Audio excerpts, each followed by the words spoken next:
Kali ini merupakan babak akhir bagi kuasa hukum Ahok untuk menghadirkan saksi dan ahli yang meringankan. Lalu apa yang menarik dari kesaksian ahli hari ini? Kami akan langsung bergabung bersama rekan Eva Wondo yang melaporkan langsung dari lokasi persidangan. Eva, hingga sore hari ini sudah berapa ahli yang memberikan kesaksian dalam persidangan? Zakia, hingga sore hari ini sudah 3 ahli yang selesai memberikan keterangan di depan majelis hakim dalam sidang ke-16 kasus hukum Basuki Cahayapurnama. Yang pertama tadi selesai memberikan keterangan adalah pagi hari tadi, yaitu ahli bahasa Bambang Kaswantowo.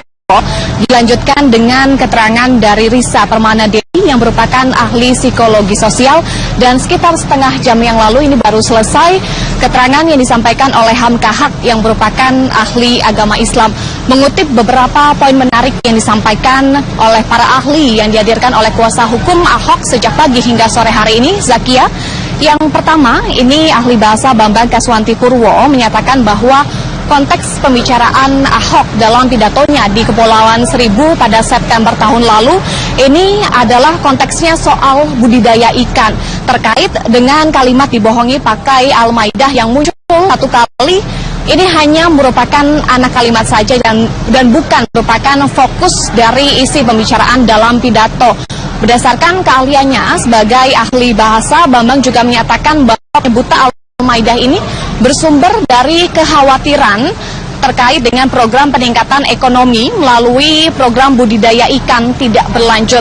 Kemudian ahli kedua yang memberikan keterangan tadi adalah Risa Permanadewi yang merupakan ahli psikologi sosial, menyatakan bahwa pidato Ahok di Kepulauan Seribu ini bukan semata-mata masalah agama ataupun pilkada, namun intinya adalah terkait dengan iklim politik.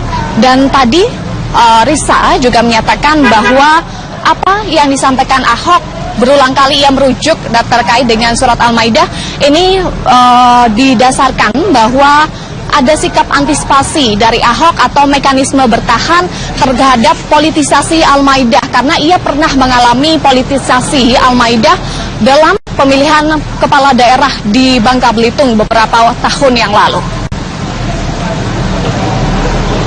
Zakia.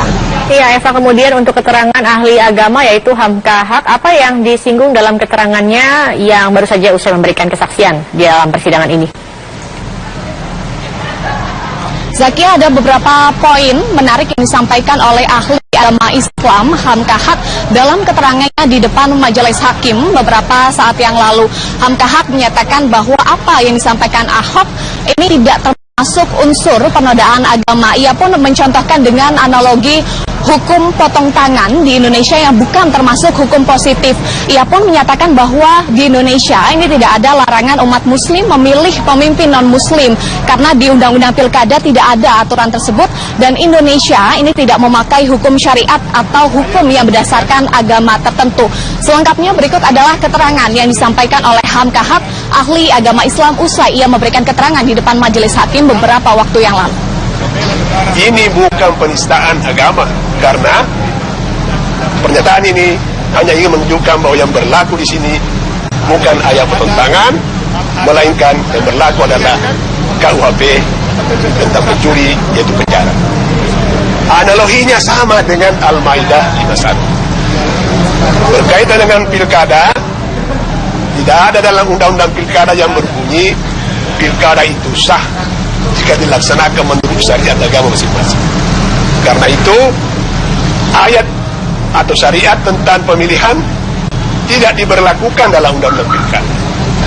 Yang berlaku adalah setelah Hamka Haq yang akan memberikan keterangan adalah ahli hukum pidana, yaitu I Gusti Ketut Aryawan dalam sidang ke-16 kasus hukum Ahok sesaat lagi. Zakia, kembali ke Anda di studio. Baik, Eva Wondo, terima kasih atas laporan Anda. Beberapa saksi ahli dihadirkan selama persidangan kasus dugaan penodaan agama dengan terdakwa Gubernur DKI Jakarta nonaktif Basuki Cahayapurnama, dan berikut beberapa hal yang disampaikan ahli agama dan bahasa dalam persidangan. Hingga sidang ke-15 kasus dugaan penodaan agama dengan terdakwa Gubernur DKI Jakarta nonaktif Basuki Cahayapurnama atau Ahok, lebih dari 30 saksi dihadirkan. Masing-masing kubu, yakni jaksa penuntut umum dan kuasa hukum Ahok, mendatangkan ahli agama dan bahasa dalam persidangan.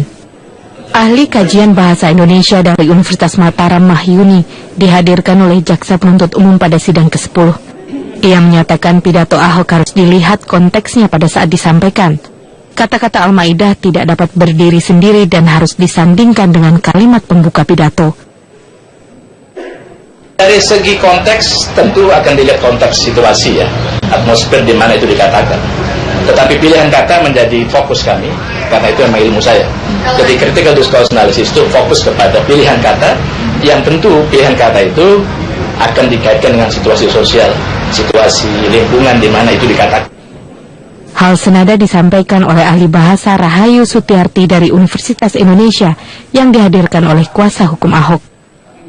Kata-kata yang selama ini di surat kabar atau di televisi itu menjadi perdebatan bahwa itu menodai dan sebagainya, itu hanya bagian dari cerita pengalaman dia.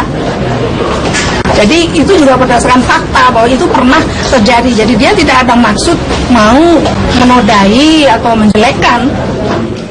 Saksi ahli agama yang dihadirkan oleh Jaksa Penuntut Umum menyampaikan beberapa hal.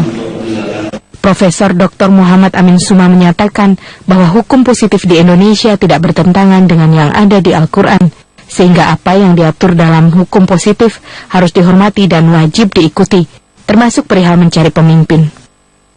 Kiai Haji Ma'ruf Amin menyampaikan bahwa sikap dan pendapat keagamaan terkait penodaan agama oleh Ahok dibahas oleh 4 komisi dalam Majelis Ulama Indonesia. Meski begitu, ia juga menyatakan bahwa tidak ada pembahasan soal kandungan atau tafsir surat Al-Maidah ayat 51 saat melakukan penelitian dan pembahasan terkait pidato Ahok tersebut. Kiai Haji Miftahul Ahyar menyatakan sikap keagamaan dan fatwa Majelis Ulama Indonesia memiliki derajat yang sama. Ia juga menegaskan bahwa pernyataan Ahok terkait surat Al-Maidah merupakan penistaan agama, karena menganggap Al-Maidah seakan-akan membohongi. Menurutnya, orang yang bukan ahli agama tidak boleh menafsirkan Al-Quran. Ahli agama yang dihadirkan oleh kuasa hukum Ahok adalah Kiai Haji Ahmad Isomuddin. Ia menyatakan bahwa kata aulia dalam surat Al-Maidah ayat 51 lebih banyak ditafsirkan sebagai teman setia. Ia juga menyampaikan bahwa konteks surat Al-Maidah ayat 51 pada masanya adalah mengenai pengkhianatan saat peperangan. Saat ini sidang masih bergulir dengan agenda mendengarkan saksi yang dihadirkan oleh pihak kuasa hukum Ahok. Tim Liputan Metro TV. Kuasa hukum Basuki Cahayapurnama sepakat untuk menggelar sidang 2 kali seminggu, memenuhi target selesai 5 bulan. Majelis Hakim menargetkan sudah ada putusan sidang penodaan agama di bulan Mei 2017 mendatang. Meskipun pada kunjungan kerja tersebut Sidang pertama Ahok sudah dimulai sejak 13 Desember 2016. Mengejar target selesai dalam waktu 5 bulan sesuai edaran Mahkamah Agung, tim kuasa hukum mengurangi jumlah saksi yang dihadirkan. Dalam sidang ke-15, Majelis Hakim menawarkan sidang digelar 2 kali sepekan, mengingat banyaknya jumlah saksi. Selalu Pak Basuki pesankan, yuk hargai majelis. Jangan ada gesekan, jangan ada pertentangan. Di persidangan bukankah majelis yang harus menentukan segala sesuatu dan harus kita hormati. Pak Basuki memutuskan, udah sekali lagi saja sidang. Karena diputuskan sekali lagi, kami hitung-hitung dengan 6-7 ahli sudah cukup. Biarkanlah yang 12 itu berada di luar mendoakan kita. Biarkan dia berbicara, berbuat berdasarkan kapasitas dan keahliannya masing-masing. Sebelumnya sudah ada simulasi yang diajukan kuasa hukum untuk tahapan sidang berikutnya. Masih ada agenda pemeriksaan terdakwa dan pemeriksaan barang bukti, pembacaan tuntutan jaksa penuntut umum, pembelaan terdakwa dan penasihat hukum, replik penuntut umum, duplik terdakwa, dan terakhir adalah sidang putusan. Ketua Majelis Hakim yang diketuai Dwi Arso Budi Santiarto memberikan masukan, Majelis Hakim keberatan jika hanya diberikan waktu 1 minggu untuk melaksanakan sidang putusan. Jaksa penuntut umum menanggapi jadwal sidang ini masih bersifat tentatif sesuai dengan keadaan. Tim Liputan Metro TV. Pengurus Besar Nahdlatul Ulama PBNU tidak mendukung adanya rencana aksi 313. Ketua Umum PBNU Kiai Haji Said Akil Siraj menilai aksi yang rencananya digelar di Masjid Istiqlal dan sekitar Istana Merdeka ini tidak ada urgensinya lantaran kasus Ahok sudah masuk ranah hukum. Di sela acara pelantikan pengurus Pusat Muslimat Nahdlatul Ulama, Ketua PBNU Kiai Haji Said Akil Siroji menyinggung rencana aksi massa yang akan digelar Forum Umat Islam FUI Jumat 31 Maret 2017. Said Akil Siroji menyatakan PBNU tidak dalam posisi mendukung atau menolak aksi 313 ini. Meski demikian, Said Akil Siroji menilai aksi massa yang rencananya digelar di Masjid Istiqlal dan di depan Istana Merdeka ini tidak ada urgensinya. Menurut Said, aksi massa ini hanya akan membuang energi, pikiran, dana, dan waktu. Said pun mengimbau warga DKI untuk melewati putaran kedua pemilihan Gubernur DKI Jakarta 2017 dengan baik dan bermartabat tanpa tindakan yang radikal dan rasis. Menurut Said, tidak perlu adanya aksi berlebihan dalam menentukan dukungan terhadap kedua pasangan calon Gubernur DKI Jakarta.